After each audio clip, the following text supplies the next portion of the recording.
a cheese vat. We fill the vat up about roughly 3/4 full, about 700 gallons, 1,000-gallon vat.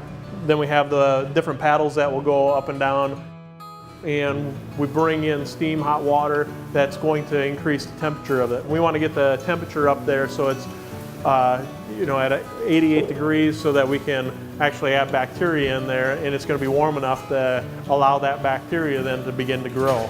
And that's going to be the bacteria that will eventually culture that cheese and turn it into the types of cheese that it's going to be.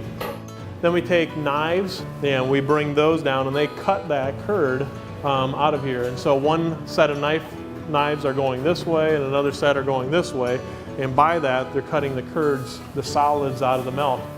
And what happens is all those curds will then sink to the bottom, and the liquid that's left on the top is called whey. So then you'll have curds and whey. And eventually that whey is going to be drained off, and we're left with the curds, and those will be taken then, put into the hoops, and those will be pressed then into a 40-pound block of cheese.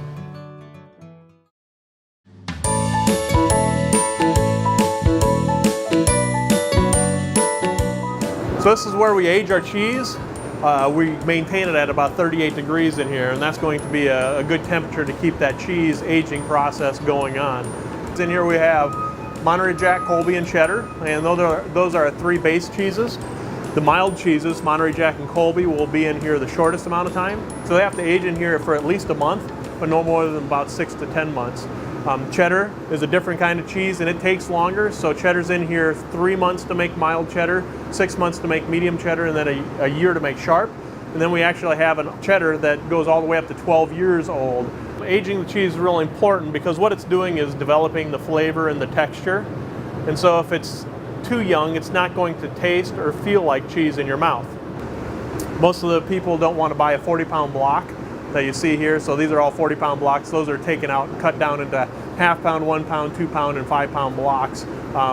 It's better to sell a smaller piece than a big 40-pound block. You may wonder why cheese can last so long, up to 12 years, in a condition like this as opposed to your refrigerator.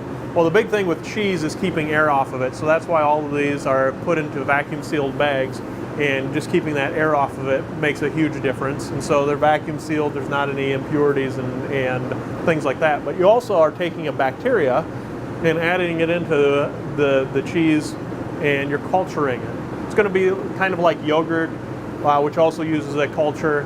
And so the cheese has a particular culture that we're using, and it depends on what kind of cheese, what kind of culture you're going to add to it. So for cheddar, for instance, that bacteria begins to work in that cheese, and it's taking the lactose that's in the milk, which is the sugars that are in the milk, and it's eating those and turning it into lactic acid, and that acid that builds up over time, and that becomes the sharpness of the cheddar that you taste over time.